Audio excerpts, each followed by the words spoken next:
brain's number one job is to remain consistent to its identity. That's why you wake up every morning, you know exactly who you are. That's why you don't have to reteach yourself how to brush your teeth, right? And after the age of 25, it's very difficult to make these changes. What psychedelics do is it kind of blows up that ball of yarn. Like it makes the nervous system a lot more malleable and a lot more plastic. It allows us to actually create new neuronal networks and allows different parts of the brains to talk to one another. And that's just not really something that conventional medicine does. Other prescription drugs haven't figured this quite out, but we have something just growing right there that's doing the job for us. Pretty much. That seems incredible. In my own practice, like I run psychedelic retreats and it is a macro dose and it's a really deeper healing. It changes you really forever, and the impacts of an experience like that from the research even can last up to 12 months. Like this is a one-time experience versus a lifetime of psychopharmaceuticals. How do you know if it's working? Like if you don't feel it, you know, like if I'm not like, yes, I can feel it, like this feels so good. It kind of reminds me of like taking my omega-3 pill in the morning where like I'm taking it because people tell you to take it, but like I don't know. I feel like I'm only gonna know if it worked when I'm like 80 and I still have like a half their brain. Totally.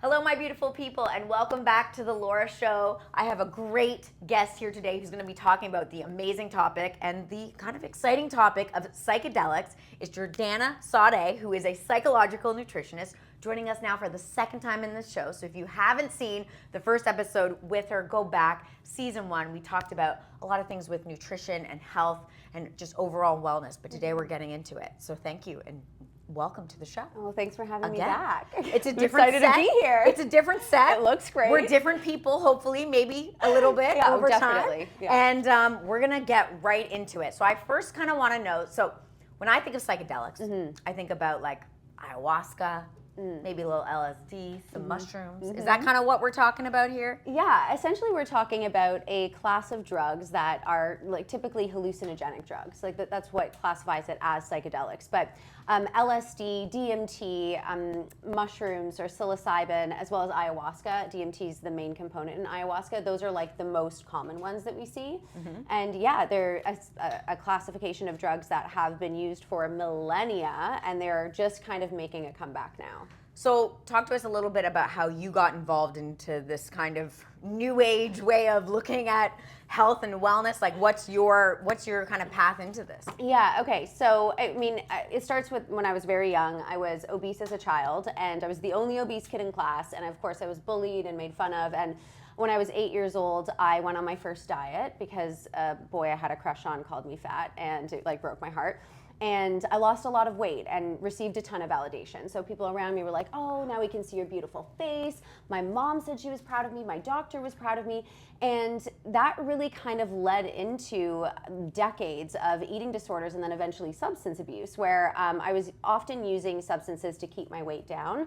And in that time, I was in high school at this time, I started to explore with these types of drugs. I went to an art school, so it was very readily available, and we would just like do LSD and go to class. Just doing LSD and going to class. Literally, oh my gosh. I went to a very different high school. I should have gone where you went.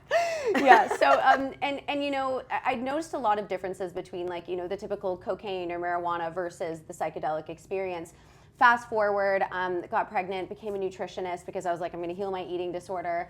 Worked with a medical doctor, and I'm handing out meal plan after meal plan, and nobody's getting any better, because the reality is, especially when we're talking about weight loss and obesity, most people genuinely know what's healthy and what's not. Like, we know an apple is healthier than a chocolate bar, right? But we choose the chocolate bar anyways. Yeah. And so it became very... For me, it's chips. Yeah. Or chips. Depends if you're salty or sweet. Yes, yeah. Right? And so it became really apparent to me that this is a psychological issue. So I went back to school to study behavioral psychology and neuroscience. And in that process, the reemergence of psychedelics came because I had this like massive adrenal health crisis. And I went from, you know, running marathons to not being able to walk around the block. I was diagnosed with MS, just like all these crazy POTS syndrome, myalgic encephalomyelitis, like all these crazy things that I thought genuinely I'd have for my lifetime. And so I was researching on, you know, ways to overcome autoimmune disorders, and psychedelics came up. And so I started playing around with microdosing, and it just had such profound effects that I ended up writing my thesis on it. And so Wow. my thesis actually is on the efficacy of psychedelic therapy for eating psychopathology in the form of overconsumption. So in plain English, it's like, can psychedelics actually impact in a positive way overeating behaviors? And the results were amazing. And so it just led me down this route. And now I'm very interested because I feel like obviously this day and age, like a lot of people, you know, they look at holistic medicine alongside maybe more traditional medicine. Yeah. But maybe a couple years ago when you were going through school and everything, Yeah. you know, when someone says MS, it's not necessarily something that you think like, let's go down the holistic path. Yeah. Something that you would more so say, well, what is my doctor saying and what Yeah. are my options? And they might say, you don't have any. I'm not sure. Was there like a, I'm moving away from the medical sciences and toward this, or were you kind of like merging them both together? So I was already a holistic nutritionist at that time, and I studied functional medicine, and so I had, I would say, a bias more towards the natural side, and there's not really that much that they can do for MS, especially in the early stages when they caught it. It's more just monitoring. But I know that the body has a profound ability to be able to heal itself. Like, that's what it's doing on a daily basis. And I just was like, I'm not going to be that person that you know, ends up in a wheelchair or something just for a minor incident. Like, that's not going to be my story. And so I was just so determined to be able to, like, I don't want to use the word reverse, but heal myself, that I just started exploring pretty much everything. Okay, so you started microdosing. I started microdosing. And at this, sorry, how many years ago is this now? Oh gosh, this was like 20, oh gosh, it was like 2017. Okay, so 7 years ago-ish? 7 years ago, I yeah. had to do that math. Like, I feel like I only started hearing about microdosing like 2 years ago. So I'm just curious, at that time, was it like readily available? Like, where do you kind of like get Where do I get it? this stuff? On And the how do you streets. know? And how do you know how much to take? Yeah, so, you know, because I had the experience in high school where I had played around with different types of psychedelics, I knew what to expect. So I wasn't going into it completely blind. At that point in my life, I was back in university where I still had friends who like used them recreationally, and I actually had a friend who was growing them, and we tried to grow them at home, but it didn't work very well. They're very finicky. I can't even keep a plant alive. Yeah, let's no, be it was, honest. it's like a whole process. So I wasn't even really measuring it out. I was just kind of like taking a bite of a mushroom like every day. Okay. And just slowly. So not in a pill form or in coffee like what we see now, No. just like taking a little bit of a mushroom, knowing that that was microdosing. So you wouldn't get high? Not high at all. Okay.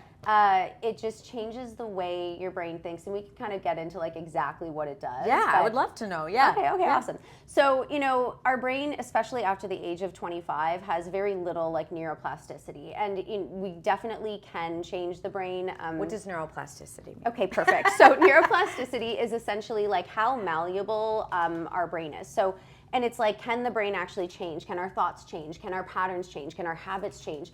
After the age of 25, our brain becomes a lot less plastic. And so we call it synaptic implasticity. And I want you to think about like a tightly knit ball of yarn, like very, very tight. It's all of our programs and our habits and our behaviors get very, very tightly immersed into who we are, because the brain's number one job is to remain consistent to its identity. That's why you wake up every morning, you know exactly who you are. That's why you don't have to reteach yourself how to brush your teeth, right? The brain doesn't like to use too much energy, so it creates these patterns and it runs them deep in our nervous system. And after the age of 25, it's very difficult to make these changes. And so what mushrooms do, well, I was using mushrooms specifically, but what psychedelics do is it kind of blows up that ball of yarn. Like it makes the nervous system a lot more malleable and a lot more plastic. And so it allows us to actually create new neuronal networks, and allows different parts of the brains to talk to one another. And that's just not really something that conventional medicine does. So like even like other prescription drugs haven't figured this quite out, but we have something just growing right there that's doing the job for us. Pretty much. That yeah. seems incredible. It's crazy. Like we spend all this time in labs, and it's like it's right here. I know. On the ground growing Seriously. or wherever. Well, but yeah, and it's been used for millennia, right? And then, you know, so the Dr. Albert Hofmann, he was the first person to discover LSD. It was like 1938 at this time. And he founded it in his lab, and he actually took his own dose. And he describes the experience as something coming out of a nightmare. Like he says, the neighbor turned into a witch, and everything was coming in on him. And he woke up the next morning, and the birds were singing louder. The sun was shining brighter. And so in the next day, he had a better sense of self, is how he describes it. And so, once he founded this, he was like, this is amazing. Like the way that my nervous system was able to change from before to after, just in a simple experience. They started using psychedelics at that point for treatment-resistant disorders, like depression and alcoholism, actually. It's around the 1950s. And then when the 70s came and everyone started using it recreationally, it became a Schedule I substance. And so they literally like put all clinical studies into a halt, and basically nobody had access to it. Right, because now it's taboo, it's the worst possible thing, say no to drugs. Exactly. So we weren't even allowed to study it anymore. So Exactly. it kind of went into like no man's land for a little bit in terms of like further studies and stuff from the sounds of it. Exactly. And so, yes, this thing is readily available and it has these really profound effects, but the truth is, especially if we're going to talk about Western medicine, it's very hard to like research these things, and there's many, many, many years where they haven't been researched. And also because every single person's experience is so different, it's really difficult to empirically hypothesize around it. Right, like how do you have like a control group Exactly. when it's so different? Okay, so what happens kind of like the 70s, it kind of goes away. When did it kind of have a resurgence coming back? So reemergence was in the 1990s, so about 20 years later. And I don't know if you know, I can't remember his name, but the gentleman who discovered AA, he actually came up with the process of the AA model for addictions through a psychedelic experience. And so psychedelics are so well known for their profound ability to be able to address these treatment-resistant disorders, and my specific interest is in addictions. And so in about the 1990s, they started using psychedelics again for addictions and anxiety, depression, these psychopathologies that when I say treatment-resistant, it's like, listen, so many people have depression out there, and I bet if you ask an entire room of them who are on SSRIs, how many of you still have depression? Like every single one of them are going to raise their hand. Right. Like these illnesses of the mind are so difficult to diagnose and medicate for, because we can't take blood tests of the brain. Like we don't know what their serotonin level's at. We don't know what their dopamine level's at, right? So they're basically just giving like a one-size-fit-all approach, which is not how our nervous systems work. And so, when something is super treatment resistant, you're on these psychopharmaceuticals for your entire life, often going through therapy, and more often than not, nobody's getting really much better. So even with the drugs, and you're right, because I think a lot of people, when they feel like I'm diagnosed with depression, it's like a lifelong sentence, right? Yeah.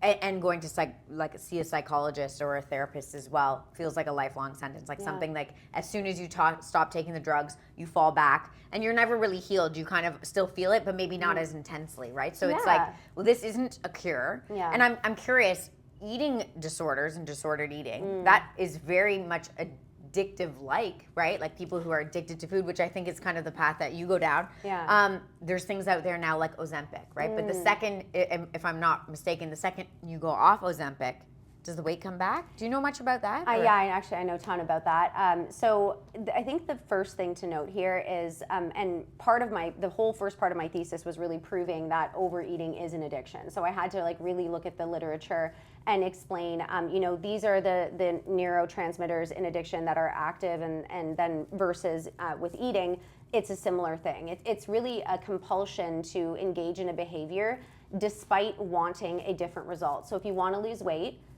it should be simple that you just don't eat as much, right? But it's not. It's a compulsive behavior, and that's the same thing with addiction. And they actually activate the same parts of the brain. So when somebody, and really, if we think about why somebody would develop an addiction or a treatment-resistant disorder, we really need to look at early life trauma, or ELA. And so we're looking at childhood trauma and how the brain changes in childhood when there are traumatic events. And there's so much research on this, but if there are high stressful events in a childhood's life, a part of the brain, the amygdala, that deals with our stress response, it will fire. And then when the stressor is taken away, the child's brain actually doesn't go back to normal, right? And so we have the nervous system changing and adapting in ways that are not necessarily adaptive for that individual. And it's affecting things like impulse control, executive functioning, emotional regulation. And so when we're looking... So it's kind of a Band-Aid to a big problem. It's like your body's not necessarily, like we said, heal itself, but it's not doing it in a great way. Exactly. Totally. And then once you have emotional dysregulation, you don't have impulse control, when you engage in a behavior that releases a lot of dopamine, like eating a delicious chocolate bar or chips, or doing cocaine or smoking a cigarette, you want to go back to that behavior because it temporarily like alleviates the pain of the nervous system. I'm curious, does it need to be kind of like a capital T trauma? Because No. I was going to say, I feel like there's a lot of people who struggle with their weight, struggle with overeating, and when asked, like, oh, did something happen in your childhood that like made you come this way, or people who are alcoholics, sometimes people are like, no, like I had a pretty good childhood, like I don't have much to say. So what's the deal then there if it's little T trauma? Listen, like I've worked with thousands of women all over the world, and 90% of them are like, my childhood was great. And then you go back and it's like, I do work with a lot of women who have had very severe sexual trauma, other types of traumas, parents dying early, parents incarcerated, etc. My trauma was like my crush in grade 3 calling me fat, like, and that actually had such profound impact on my life that I became an addict. I became and addicted to food and many other things, right? And so it doesn't actually matter what the trauma is, whether it's big or small t trauma. What matters is how that individual internalizes it, and is their brain actually able to regulate around it, or does it not know how to go back to its regulatory state? Okay, so let's say we're calling all trauma the same. I have a problem with eating. I struggle with it. I struggle with like body image and how I look and feel, and it's obviously not healthy. Can I just do something like you did, which is microdosing to help myself, or does it have to be like full-fledged, we're having a trip? Some serious drugs here. And so further research is needed. I'm going to preface with that. But, there's so many different ways that you can approach it. A lot of my research, it had to be qualitative data. Obviously, I'm in Canada. I can't just be handing out drugs, like as much as I want to. Right. I mean, I wanted to do quantitative. As much as people want them, yes. But I was interviewing people who had overeating tendencies and who experimented with either microdosing or macrodosing. In my own practice, like I run psychedelic retreats, and it is a macro dose, and it's a really unbelievably profound, it just is deeper healing. It changes you really forever, and the impacts of an experience like that from the research even can last up to 12 months. Like this is a one-time experience versus a lifetime of psychopharmaceuticals that can change the brain truly forever, right? Especially when facilitated. So not just 12 months then, for their whole lifetime? Or? Yeah, but if we're going to go by research, like that's like really where people are falling out. Right, but I believe forever, like change my life, right? So especially with the right type of facilitation. But microdosing versus macrodosing, it depends on the individual and on what they're trying to work through. Microdosing specifically for overeating behaviors tends to be really helpful because it's working on the serotonin 2A receptor in the brain, and that is the receptor in the brain that deals with satiety. So it helps us to feel more full. And the difference between serotonin and dopamine is serotonin is like I have everything I need. I'm satiated. I don't need to do anything. Dopamine is the molecule of more. It's like I'm motivated. I need to move. Okay. And so when we talk about addiction, it's usually a dopaminergic pathway that is off balance. When we add serotonin to it, you have everything you need. You don't need to go searching. Exactly. Right. You don't need to go searching for something. So actually, just to circle back to your Ozempic comment, yes, Ozempic is really effective for individuals that have metabolic disease. However, if you are somebody who is overweight or obese in the first place, it didn't come from a lack of Ozempic, right? The overeating tendencies isn't coming from a blood sugar issue. The blood sugar issue is the side effect of the overeating tendencies. And so if we take these appetite suppressants or medications, you might lose the weight, but you're not actually dealing with the root cause of why the weight got there in the first place. And so, in my opinion, take it or leave it, but I like to do like a root cause approach. Right. Okay, interesting. Yeah. Okay, so let's say I want to go microdosing. Okay. I want to go down that path. We'll go into the macrodosing after, but I want to dip my toe in the sand, in the pool first before I go full-fledged. Yeah. Do you have any advice for people? Where do they start? Okay. So source a good company is the first thing I would say. There's tons. I was actually on New Year's Eve walking down the street in Toronto, and there was like a shop you could just buy microdose capsules from. So it's pretty available, no matter where you are. But it's still not legal, but it's like decriminalized. Decriminalized? Yeah. Okay. Yeah. with a question mark. Sure. Yeah. So yeah. Sorry, what's the company you said? So the shop I think was something called Fun Guy, but there are a couple companies that I love in Canada. Schedule 35 is one of them. Okay. The Weekenders is another one. Sero is one that we love. They've sponsored a lot of our events, but these are incredible companies that have done the research. The product is, clinical, like it's not just something you find off the street. There's going to be different doses that you're going to want to try. So like usually anywhere between 75 milligrams to about 500 milligrams is technically a microdose. Personally, I do great with like 100, 150. Mm-hmm. I know a lot of people in my life, they need at least 200. So it just depends on your sensitivity. But yeah, you would just like take one of those capsules in the morning. You're not going to hallucinate. It's going to just feel like you on a good day. Okay, so you really might not even notice. I don't notice anymore. Okay, yeah. Like maybe the first time you take it, you're like, I feel good. Or maybe you don't because you're searching for something. Mm-hmm. But then how do you know if it's working? Like if you don't feel it, like if I'm not like, yes, I can feel it. Like this feels so good. It kind of reminds me of like taking my omega-3 pill in the morning where like I'm taking it because people tell you to take it, but like I don't feel anything. I don't know. Yeah. I feel like I'm only going to know if it worked when I'm like 80 and I still have a half their brain. Totally. Yeah, that's a great question. And when we're monitoring something like eating behavior, it's very easy to monitor, did I eat more or less today? Am I hungrier or less hungrier than yesterday? A lot of people use it for creative purposes. So they'll do a microdose and, they'll be able to use different parts of their brain and open up their creativity. And so that is somewhat measurable as well. But if if you have anxiety or depression, like, those neuronal networks that create the depressive thoughts, the depressive narratives, the anxiousness, when you take something like a microdose that is going to change the way the brain thinks, like you're actually not going to think the same way, right? So eventually over time, you're going to be like, oh, I'm actually just not anxious anymore, or I feel calm. But if you're just like an average Joe with no depression, no anxiety, no overeating behavior, and you just want to try microdosing, like I don't even really know how to measure that, right? Because there might be other effects that we don't even know of that are positive. Totally. Okay, that's interesting. I like this. Okay, now I kind of want to go down the path of, so I'm taking my pill. Okay. Is it usually in a capsule form? Usually in a capsule form, yeah. Or I'm taking my little bite of my little mushroom, which I feel like that can be slippery slope because you don't know how much you're going to take. Totally. So let's say we go down the pill format. Yeah. Do I take it indefinitely? Is it like take it for a year, take it for a week, and then go off? Like how often? There's frequency? So many different protocols. There's only one that's really been heavily researched is 1 day on, 1 day off, and that's for more like treatment-resistant disorders, so anxiety, depression. These are like clinical disorders. There's a protocol called the Stamets protocol. So Paul Stamets is like the father of mushrooms. He put like all of his money back into researching mushrooms. He's amazing.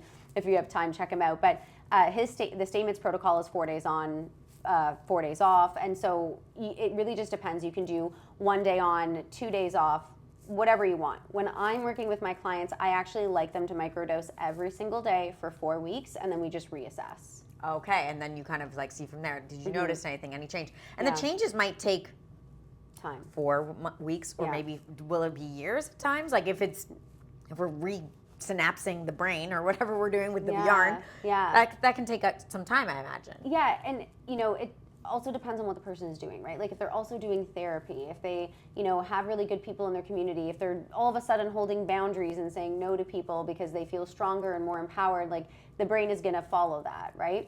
But typically when we're microdosing, it's usually like a 6-week stint, and then you take a break. Okay. Yeah. And then you go back on again, or you just can if you want. Oh, like because that might be the cure, because the microdose is the cure. Yeah, it can be. Maybe. It depends on the person, but like normally after 6 weeks, like you've seen the benefits, and then it's just like, okay, now we're using it for creativity, or if it's still there, then I would just say So if I had an eating problem, which I'm sure I do. So I take it for 6 weeks, let's say. Mm-hmm. I'm doing 1 day on, 1 day off. Mm-hmm. Then after 6 weeks, I'm like, I kind of noticed some differences. I feel like maybe I want to just go clean now. And then that's kind of it. They don't have to come back. Or is it like, you might want a maintenance program. Like every 3 months we throw you back on just to make sure it's there. Yeah, with my clients in particular, after some of them just love it. They love being on it because it does heighten mood.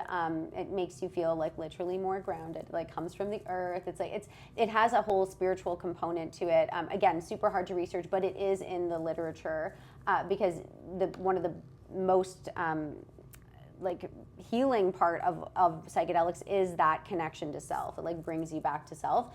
But with my own clients, typically after 6 weeks, like they just don't need it anymore. Wow. Okay. Yeah. Microdosing. Yeah. There you go. Yeah. Now we're going to get into the heavy stuff. Okay, let's go. Well, actually, no, I should ask one more question. Side effects, impact of microdosing, what should people be aware of with microdosing specifically? So, and this is the same for microdosing and macrodosing, but you know how I told you the brain is a tightly ball of yarn, and especially if you're somebody who has a lot of negative self-talk, or you live in the space of whether maybe it's depression, maybe it just is, you're hypercritical of yourself.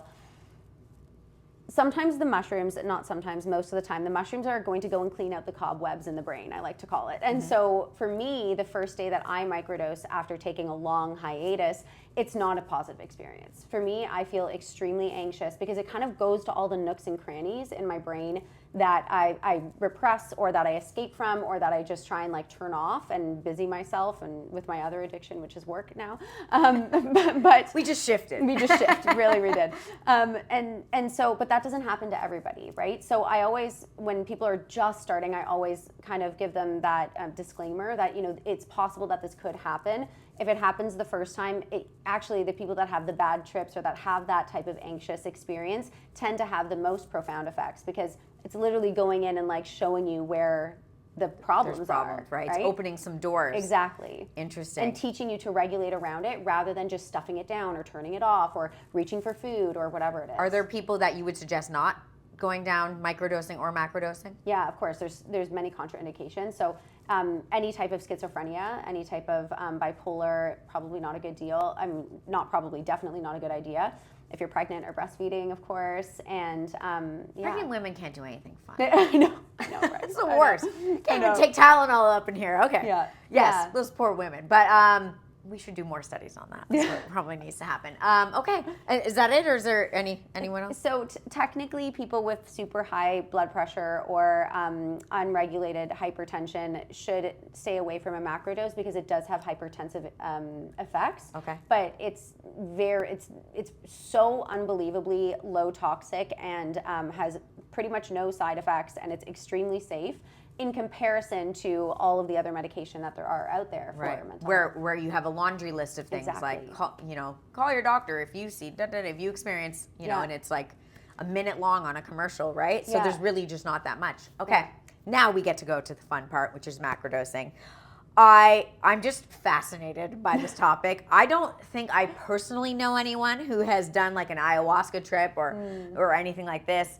I'm curious, can you kind of go through the different psychedelics and like maybe what they mean? Like, yeah, I mean, I can do my best. Yeah, sure. Most of the psychedelic or the hallucinogenic drugs are going to do a very similar thing. So they're all working on the serotonin 2A receptor. A lot of the times, like their name comes from like the tribes that have used them. And so like ayahuasca is a really common one.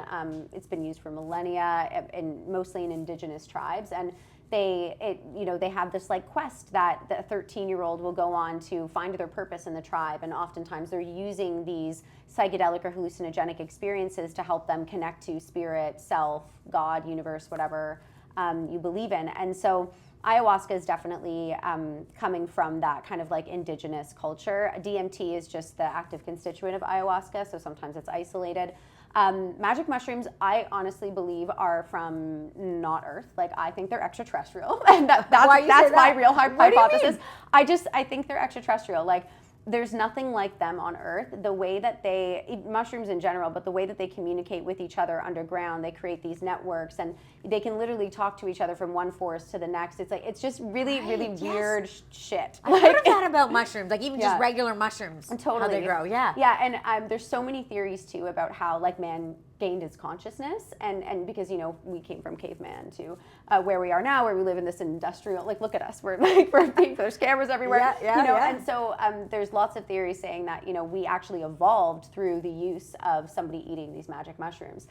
And so that's psilocybin, and LSD is actually also from a fungus. It's just isolated in a lab, and so they're super similar. Ayahuasca is a very, very dark experience. I've heard. I've personally never done ayahuasca. It's like 10 minutes long, but it feels like it's 5 days long. That's it? 10 minutes? It's like 10 minutes. So you fly all like way to South America and then you do 10 minutes? Well, oftentimes when you're doing things like that, it's you're doing it more than once. It's facilitated. Okay. There's a whole process. Even in my retreats, like, it's a process, right? Okay. But psilocybin, depending on how much you take, is like a 6-hour experience. Okay. And you do psilocybin. Yeah. So your retreats. Okay, talk to us a little bit about your retreats. So I come with you. Where am I going? What's happening? Going to Costa Rica in February. So we're going to Costa Rica in February. I know you've done some in the US as well. And Canada as well. In Canada as well. Okay. And then what's happening? Like, do I need to show up in like tribal clothes? Do I need to bring diapers? What's happening here? Because you hear all these stories and you're like, that sounds a little intense. So what's to be expected? I've never had someone shit their pants. Okay. So like, I mean, never say never, but I don't think we need diapers. But so because I'm a certified facilitator, and I would recommend that if you're using these substances therapeutically, that you have someone facilitating it. You can use it recreationally and you'll still get benefits, but it's a totally different experience. So you come and there's like, I'm doing an intention setting session with you. So in the intention setting session, we're really getting to the root of like, what do you want from this? Like, most people come, they know they want something. Very rarely someone comes and they're like, I don't know, I just want to have fun. It's like, okay, then maybe do it recreationally. Right. Maybe don't spend like thousands of dollars coming here to do it like this. But oftentimes people want to work through past trauma, or they want to overcome like an unhealthy habit that they have, or they want to get over their ex, or they want to connect deeper to themselves. Like, everyone has an intention, something that they want to experience. Then we have the psychedelic experience, and every single time I do it, everybody's experience is completely different, and it never goes the way you think it's going to go. Like, either someone's like, I want to stop smoking, and you think they're going to go to like the first time they picked up a cigarette. Like, no. Like, sometimes they're like talking to Zeus on like an atlas. Like, I've had crazy experiences. One of my clients like dimension traveled. Another one just laughed for 6 hours straight. And it was hilarious. She made all of us laugh. And so you're doing this together as a group? Yes, very small groups. Same with the intention part, or that's one-on-one? That's always one-on-one. Okay. So that's one-on-one. Now, so you're the facilitator. Are you taking the mushrooms? Never. Too? Okay. I can't. Once everyone leaves. Oh, I was going to say, like, who is the parent here while we're all talking to Zeus? Okay, gotcha. So now everyone, and how long does it take? So what do you give them? I give them mushrooms, but I actually use the actual whole mushroom. Okay. And I and my staff do like a ceremony around the mushrooms, just giving thanks. It is a very like spiritual experience, and so we give thanks for like Mother Earth and universe, whatever you believe in, and we do this whole like ceremony around it. And we kind of like bless them, if you will, and then we are giving, like, we're weighing them out, so we know everybody's getting exactly how much. It's usually anywhere between like 3 to 6 grams. Based on weight? No. Actually, this is one of the only substances that it doesn't matter what you weigh. It has nothing to do with that. It has everything to do with like liver metabolization. But how would you know that? Out of curiosity, like how do I know what each client needs? Yeah, it's intuition. Oh, like, I don't know. I'm just psychic. No, I usually know the people a little bit more intimately when they're coming, and I know some of them are a little more sensitive. Sometimes it's just a feeling I get. I'm like, she's not going to be able to handle 5 grams. Right. But a typical macro. Like, she's the one that gets drunk off half a shot. Pretty much. Of tequila, right? Yeah. Okay, so maybe we'll give her a little less. Yeah. Kind of thing. Okay. Yeah. And like, this is so silly, but like the mushrooms just like speak to you. Like they just like, I know that I sound a little wacky for like an academic, but once you go down this route, you just become so immersed in like what we can't see, which is like 98% of what exists. And so you become really connected to them. But we had someone on here where we talked about just like how to find your gut, follow your, well, she didn't even like to call it gut, but like your intuition and all that. So I'm not great at this, but I think clearly my audience can tell, like, I'm learning. Yeah. I'm learning to remove the science person in me that's like, sometimes things just can't be explained. Yeah. Like, I just need to like let that be good enough. So totally. I love this. Okay, so we're in a group. we're taking the mushrooms. You give a little bit to everybody. How long does it take before people start like losing it? So typically the first part of the experience is we're going inward, and that's really important because we've done it before where we just take it and we're all sitting in a group and everybody just kind of goes wild, and we just to keep people close and to make sure that they're getting the answers, because as a facilitator, it's actually not my job to facilitate their experience. It's my job is to hold space for them and to let the medicine, the mushrooms, do its thing. Like, we all have a blueprint, we call it, in our body that has, like, your body knows, your body has all the answers, we just don't listen to it. And so for the first hour, we have people going inward. They're lying down, usually blindfolded. We have some frequencies going on in the background, and they're going inward and they're finding what they need to find. After that, like, people start to want to get up and socialize, and so the height of it is like between hour 1 and hour 4. After hour 4, like, most people are kind of coming back down. At that point, most people want more, and we're like, all right, let's call it a day, because it's just so fun. And so for 3 hours, are they like up for 3 hours? Pretty much, yeah. And are you acting like a drunk person? Like, I'm just kind of curious. No. Are you swaying? Are you slurring? It really depends on the person. Like, we had one girl just stay inward the whole time, and she very spiritual experience for her. She had a really traumatic childhood, and she was terrified to do them, because one of the things that they do is they allow you to go back to past trauma, but they allow you to process past trauma in a way that helps your nervous system regulate, so it's not like scary or sad or anything like that. So she stayed there for like 6 hours. But you do get visuals, right? So a lot of people are like, whoa, like looking around, like at their hands and at the ground. And it's a very spiritual experience in the sense where everyone feels connected. They feel connected to each other, to themselves, to the earth. And it's just like a beautiful, I love you. Actually, like, really, but less MDMA and more like, oh my gosh, the sun is so bright. Oh, wow. Okay. Yeah. Okay. So people have their trip, so to speak. Yeah. It's different for everyone. Everyone sees different things. Their experience is different. Some are high for long. Some are, more inward. Then the come down happens. Yeah. Okay. So that's around hour 4, 5. Then what happens? So now everyone's kind of like off of it. Yeah. What and am I like waking up and snapping too? Like, that was gnarly. Or No, is it like, do I start crying? Slow, is it a relief? Not at all. Release? I mean, people sometimes cry during the experience, but never really in a sad way that I've experienced. Although I've seen a lot of that. But the come down isn't like coming down from cocaine or something where you're like jittery and angry and like in withdrawal at all. It just kind of, you slowly stop getting the hallucinogenics, but you still feel very grounded and like connected. And so we just start having normal conversations. Okay. And mushrooms tend to put you, all hallucinogenics tend to put you kind of in these cyclical loops. And the conversation becomes a lot less cyclical and a lot more coherent. From a facilitator perspective, where I'm not doing anything, I'm like, okay, now everyone's like starting to come back down. We often have like a really great dinner and like celebrate, and people go to bed early because they're exhausted. Right, because it's just like a pretty intense experience. Yeah. Okay, and then is it, as soon as they come down, they're at dinner, are they like, I feel like a different person right away? Is it the next morning, weeks later? Usually that evening, people are just like shocked with what happened. Like there's just no words that can really put into, you can't articulate what you saw, what you experienced, what you felt. And so usually right then and there, they're like, this was the most amazing thing I've ever done in my life. And those effects do last. They weaken. Mm-hmm. We check in a month later. We always do like a call with everybody, and people, some of them have like left their jobs. We don't recommend that right away. But some like left their boyfriends, left their jobs, but like they've made these like big changes in their life because they feel differently and they're able to like listen to themselves better. And so it does have these very long lasting effects, but it's right then and there in the moment. There's nothing quite like it. Interesting. Yeah. Okay, I'm trying to, it's hard to have a conversation about like, I never really thought of this when I asked you to come on, because like I'm asking like, what's a high like, and how does the person explain a high? It's like I'm thinking like, if someone said, well, what's being drunk like? Like, how do you really put into words what that feeling is? Does anyone come out of it and say, I got nothing, like, yeah, it was a great like trip, but like, I don't feel any better, I don't feel any different? Have you ever had that experience? Not on my retreats. but I would say if you're using them recreationally, that could be possible.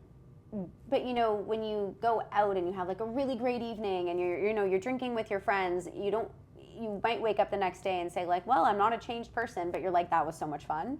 Right. And so I'm thinking it's more like that kind of vibe.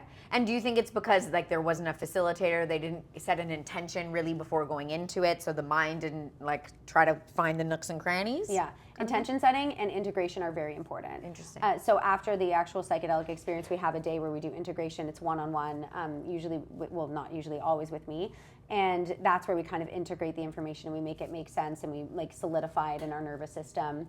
And then, let's say you go into it because you are addicted to alcohol and you have this profound experience where you don't deal with cravings anymore because the psychedelics are working on the middle insula that has to deal with cravings in the brain. So it literally stops cravings. It's incredible. But then, you go back to your regular life at home where you hate your wife and hate your kids and you hang out with your buddies at the bar. Like, you can go and drink again. It's not like you're going to be repulsed by it. But you have to make that decision as a person to, like, actually make those changes.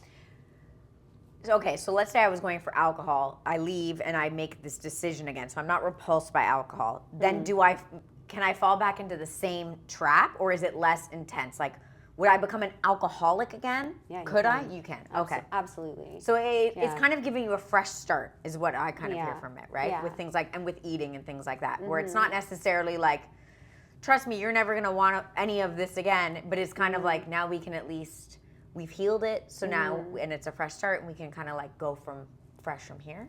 Yeah, totally. And I think, though, just to that point, if it's alcoholism or, with eating, there's a very, very, very big desire for people with overeating behaviors to stop. Like, they know the more they eat, the bigger they get, and they don't want to be overweight. Whereas with like alcoholism, it's a completely different story because, that means they have to change their friend group, they have to change their routine.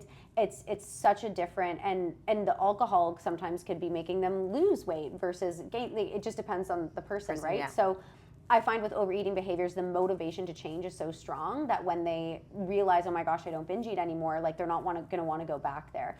With eating specifically, I always give people tools, like even me, like I had an eating disorder. I definitely don't anymore, but like there are indulgent moments, let me tell you, and like I love it's fine, but you have to teach. I like a good indulgent. I love indulgent. I like don't want to live in a world without cake. When my husband goes away on a work trip, that's usually when I'm like, let's go. Yeah, right. Bag of chips for dinner all day. But totally. Yes.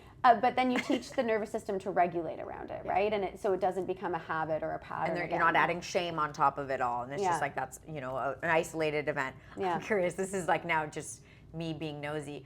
You're the facilitator. Everyone around you is high. Is that hilarious? It's so funny. Okay.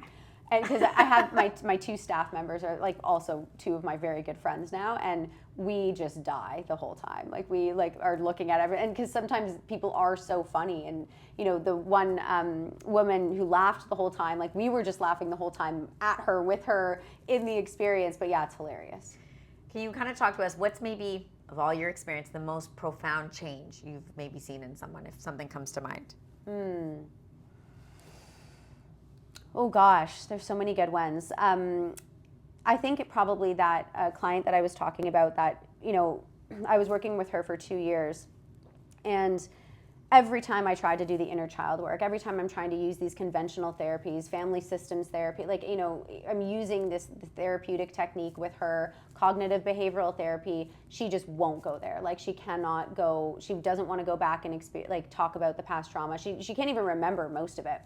And so when she did the psychedelic experience, her intention was to be able to experience, to work through it and to see her childhood memories. And she was the one who was quiet the whole time, and she saw huge visions, hallucinations. But she's also now quit her job, opened up her own practice, doing something completely different. She's an intuitive now, so it just unlocked her spiritual gifts, and now she just makes her whole life has changed. So she's found other purpose too. Totally. I think a lot of people, correct me if I'm wrong, they're okay, that's great. Yeah, I'd love to not eat and maybe drink a little less, and that would all be good. But what I'm mostly scared about is to open doors that I don't think are that bad, but like now it's like Pandora's box. Like once I go there, now I can't shove everything down again, and it's kind of like I've kept it there, and it hasn't impacted my life like that badly. Should those people should they still look at something like this, or are you like, that's okay? Like if you feel like you're dealing with your problems well and you like them in that nice little box, like keep it there. Yeah. Or is it like, no, like we're not opening up this box. I think you said like it's we're going into the nooks and crannies, but it's not like a scary or sad situation. It literally allows us to process like trauma in a regulated way. So it doesn't feel like we're opening Pandora's box at all, because what the mushrooms do from a spiritual perspective is it connects you to yourself, right? And so the truth is, like, I mean, if you're scared to open up a door and you think it's like not impacting you that much, like I'm telling you it is. Like you might not be aware of how it's impacting you, but like all trauma is stored in the body, all emotions are stored in the body, and if you don't know how to process them properly, it is going to come out. Whether it's going to come out in an autoimmune disorder later on, like remember the body follows the mind, right? And so there's so many women with like the autoimmune disorders now, and it starts from stress that cannot be regulated. But you know, if you're had a fight with your sister and you don't want to think about it or talk about it, it's not necessarily going to open Pandora's box with your sister, but it's going to connect you to yourself so that you know that like you're whole, you're innocent, you're like a good person. And that type of new sense of self and self-awareness and being able to view yourself from a positive perspective has profound and positive effects for everybody, regardless of whether you have trauma or not. Any other considerations, like I think we talked about it from the microdosing perspective, but and the reason I'm asking it like this is because I'm so unaware. Like I'm not even a person who ever did recreational mushrooms, for Christ's sake. So like it's not like I know what I'm talking about here. So anything that like I haven't asked but comes up a lot for you that you want to address? Yeah. I mean, I think people are really afraid of the bad trip, right? Yeah. Like, and I get that all the time, and I cannot guarantee that you're not going to have a bad trip. And I do find that the people that have the bad trips often have the best like effects, like the post effects are the best. When you say bad trip, what do you mean? What's bad? Oh man, it's not fun. I've had 2 bad trips in my lifetime. One was before I got into the facilitation component, and essentially, you know how I mentioned that the thought patterns when you're on mushrooms are very cyclical? So for example, my client that laughed the whole time, she would be like, the sun is so beautiful. Oh my gosh, is this where we are? The sun is so beautiful. Oh my gosh, is this where we, and it would just go and go and go. And you're like, yeah. And then the moment passes and she goes back to it. So think that, but in the negative sense. So the negative thoughts really get to you and you feel like you can't escape it and you think you're gonna be like that forever. And it's very dark and it's very, it makes you feel like there's something wrong with you. When I had a bad trip, I was like, send me to the fucking hospital. Right. Like literally somebody call an ambulance. Like, but when it's facilitated properly and you teach the client how to regulate around that, and a lot of that comes down to relinquishing control, which is really hard for people because the more that you try and fight it, the more resistant the brain gets and the more negative the thoughts are. And like more intense that loop probably. Exactly. Is it kind of like when you get high off of weed, where, you know, some people are like, oh, I love it, like I'm totally calm, and then other people are like, I'm, you know, I have feelings of like insecurity, like there's things very around. Similar. Like, is it very similar? So if you have a problem with weed, would you likely have a problem with this, or that's not correlated? Not really correlated, depending on the day too, right? But I had one client who just could not surrender to the mushrooms, and the entire time, actually, but she got her intention. Like her intention was to experience childhood memories. And she literally turned into a 3-year-old. Like I couldn't leave her side. I couldn't even go and get a glass of water. She was so scared, so nervous.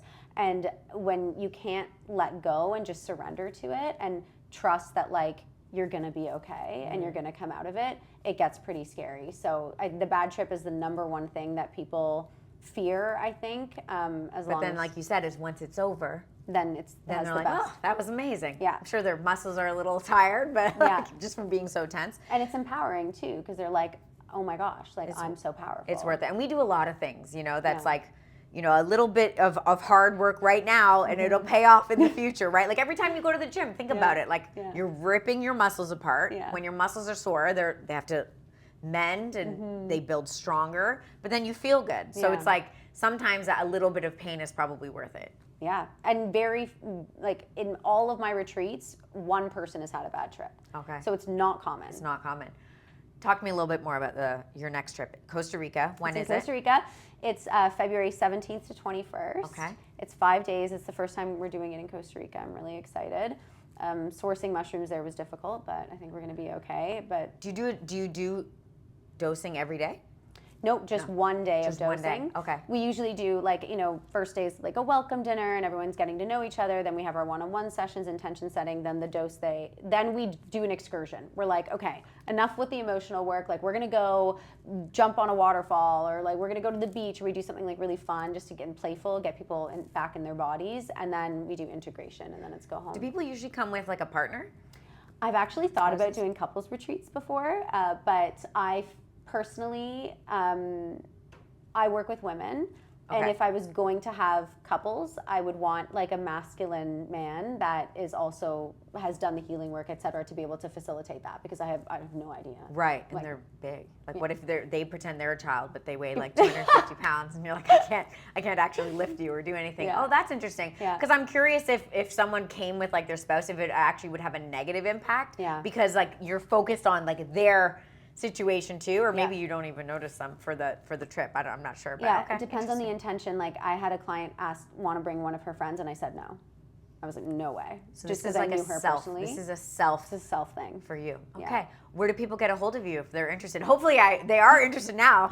Yeah, so my February retreat is sold out. They usually sell out pretty quickly, but we host them at least twice a year. So you can always get in contact with us. My Instagram is probably the best place to find me. I'm not very like TikTok savvy or anything like that. So it's just my name at Jiordana Saade, or my website, which is the Mindful Clinic. Okay. Can they get more information on that as well, or is there like a package that they can get? And Yeah, there's tons of information on the website, and then also if you just go to my Instagram, you can DM me. I'll send you. Awesome. I so appreciate you coming. Oh my gosh, it's so much I feel fun. like I just scratched the surface. Like I really don't know that much more about it, but you sparked my curiosity, and I think that's what it's really all about. As we go through life, and we have experiences with the medical, with the doctors that we have, and like, look, everyone's doing the best that they can based off of the information that they have, but I do think there's something more to explore, and it's exciting that this is kind of back and in the forefront, and people are studying it, and we just need more of it, and so we need people like you to help with all that, so I really appreciate you being here. Oh, thank you. I had a blast. Guys, that was a lot. Very psychedelic-y today. But if you have any questions, feel free to hit us up, put them in the comments, and until then, we will see you next time.